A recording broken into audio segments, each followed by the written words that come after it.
So first part, you guys are in here for recruiting. Again, recruiting is only one part of the business, okay?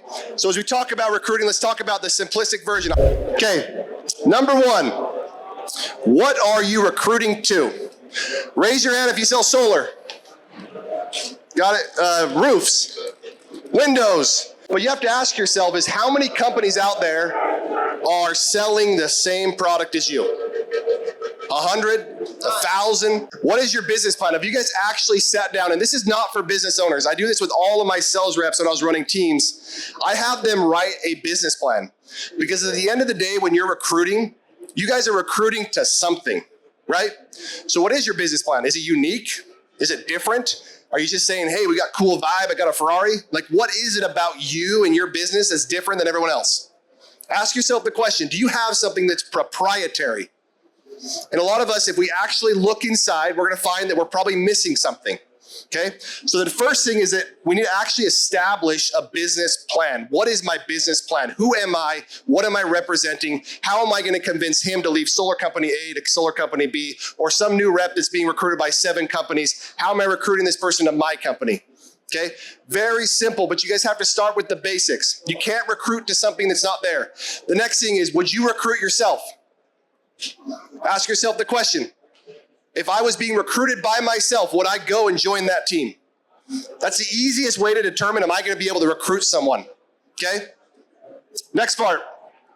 Very, very important. What type of person fits my culture and my systems? This is so important, guys. There is no exceptions to this rule, right? What I mean by that is we get very caught up in the numbers. Oh, I have an office full of 50 guys. I have an office full of 100 guys. But what you don't realize, if you're not recruiting the right people to your business, you're never going to grow and you're never going to scale.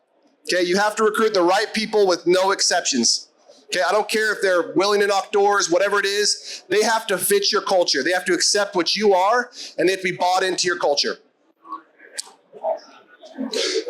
Where is my target market, right? For people in here that have never recruited before, it's really important you guys establish, where am I finding my clients? Where am I finding my recruits? Am I finding them on a campus, right? Am I finding them through Facebook?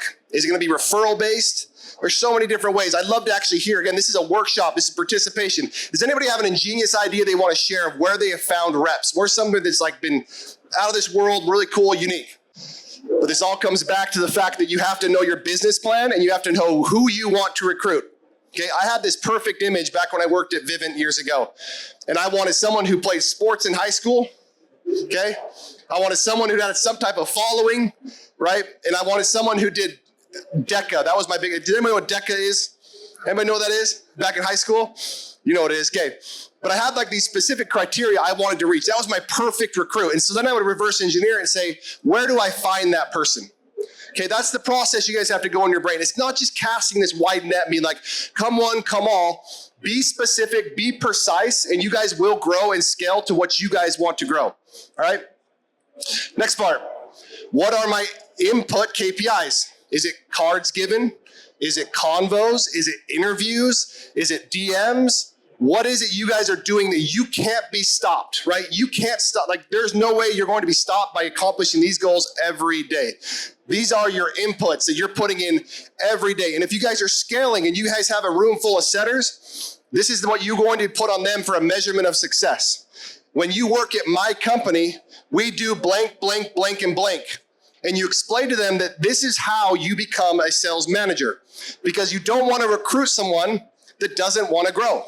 You don't want, if you want to scale and you're recruiting people that don't want to scale, you're not going to scale. So you need to give them a perfect vision, because most of these people, if you go recruit people, he was talking about, you know, someone that worked at a restaurant, these people have in common is they're used to walking into a room, being told to what time they need to show up, what job they need to do, what time they need to leave, blah, blah, blah, blah, right? This is what they're being told. Nothing is different. We get into door-to-door sales and like, I know the most common recruiting pitch is, oh, it's so chill, man. You come in when you want, you work when you want, you get paid unlimited money, right?